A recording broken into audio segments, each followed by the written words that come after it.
477 ದಿನಗಳ ಕರಾಳ ಅಧ್ಯಾಯದಿಂದ ಹೊರಬಂದು ಗೂಡು ಸೇರಿದ ಯುವತಿಯ ಭಾವನಾತ್ಮಕ ಕ್ಷಣಗಳಿವು. ಹಮಾಸ್ ಬಂಡುಕೋರರ ಹಿಡಿತದಲ್ಲಿದ್ದ ಯುವತಿಯರಲ್ಲಿ 4 ಶನಿವಾರ ಇಸ್ರೇಲ್ ಸೇರಿದರು. ತಮ್ಮ ಕುಟುಂಬದವರನ್ನು ಸೇರುತ್ತಿದ್ದಂತೆ ಯುವತಿಯರು ಹಾಗೂ ಅವರ ಮನೆಯವರು ಕಣ್ಣೀರಾದರು.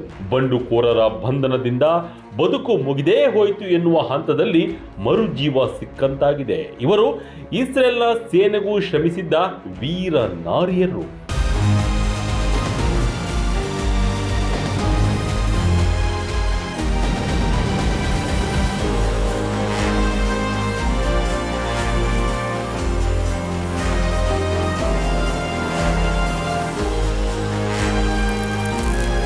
ಇಸ್ರೇಲ್ ಮತ್ತು ಹಮಾಸ್ ಬಂಡುಕೋರರ ನಡುವೆ ಕದನ ವಿರಾಮ ಒಪ್ಪಂದಗಳು ಏರ್ಪಟ್ಟಿವೆ. ಅದರ ಭಾಗವಾಗಿ ಹಮಾಸ್ ಬಂಡುಕೋರರು ಒತ್ತೆಯಾಳುಗಳನ್ನಾಗಿ ಮಾಡಿಕೊಂಡಿದ್ದ ಇಸ್ರೇಲ್ನ ನಾಗರಿಕರು ಹಾಗೂ ಯೋಧರನ್ನು ಬಿಡುಗಡೆ ಮಾಡುತ್ತಿದ್ದಾರೆ. ಆ ಪ್ರಕ್ರಿಯೆಯ 2ನೇ ಹಂತವಾಗಿ 4 ಯುವತಿಯರು ಮರಳಿ ಮನೆ ಸೇರಿದ್ದಾರೆ. ಇದಕ್ಕೆ ಪ್ರತಿಯಾಗಿ ಇಸ್ರೇಲ್ನ ವಶದಲ್ಲಿರುವ 200 ಪ್ಯಾಲೆಸ್ಟೈನ್ ಕೈದಿಗಳನ್ನ ಬಿಡುಗಡೆ ಮಾಡಲಾಗುತ್ತಿದೆ ಎಂದು ವರದಿಯಾಗಿದೆ. 2023ರ ಅಕ್ಟೋಬರ್ 7ರಂದು ನಡೆದಿದ್ದ ಹಮಾಸ್ ದಾಳಿಯಲ್ಲಿ ಹಲವು ಮಹಿಳೆಯರನ್ನು ಅಪಹರಿಸಲಾಗಿತ್ತು. ದಾಳಿಯಲ್ಲಿ ಕನಿಷ್ಠ 1200 ಜನರು ಸಾವಿಗೀಡಾಗಿದ್ದರು.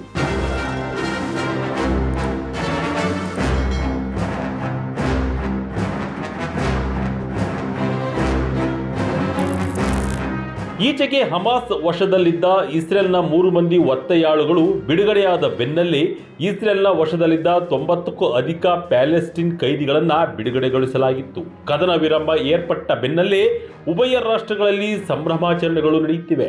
ಒಡಂಬಡಿಕೆಯ ಪ್ರಕಾರ ಹಮಾಸ್ ಬಂಡುಕೋರರು ಮೊದಲ ದಿನ 3 ಮಹಿಳಾ ಒತ್ತೆಯಾಳುಗಳು, 7ನೇ ದಿನ 4, ಮುಂದಿನ 5 ವಾರಗಳಲ್ಲಿ 26 ಮಂದಿಯನ್ನು ಬಿಡುಗಡೆ ಮಾಡಲಿದ್ದಾರೆ. ಇದೇ ಅವಧಿಯಲ್ಲಿ ಪ್ಯಾಲೆಸ್ಟೈನ್ ಕೈದಿಗಳ ಬಿಡುಗಡೆಯೂ ಆಗಲಿದೆ.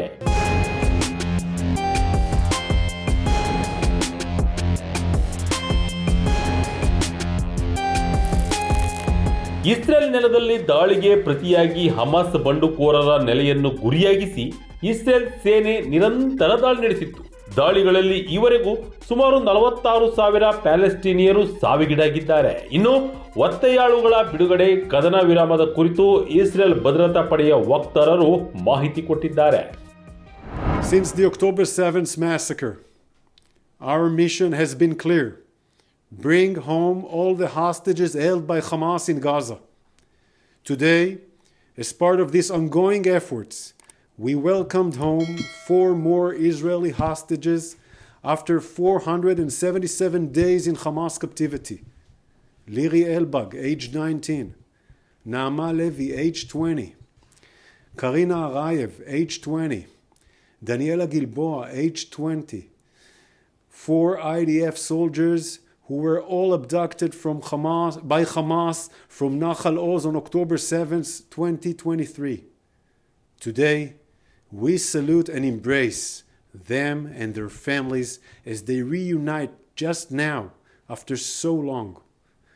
We cannot and will not forget the 90 hostages, including women, children, and elderly men, still remain in brutal conditions in Hamas captivity.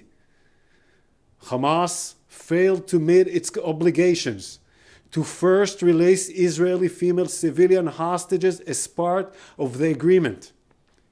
We are determined to the return of Arbel Yahud, an Israeli citizen kidnapped from Nir Oz, and also Shiri Bivas and her 2 children, Kfir and Ariel, whose welfare we are extremely concerned about.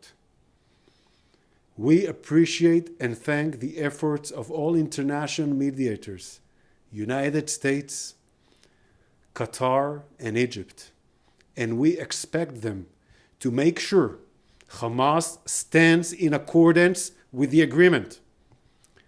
IDF troops will continue to be deployed and operate and to do everything to protect the citizens of Israel. Our mission is not over until every single hostage comes home.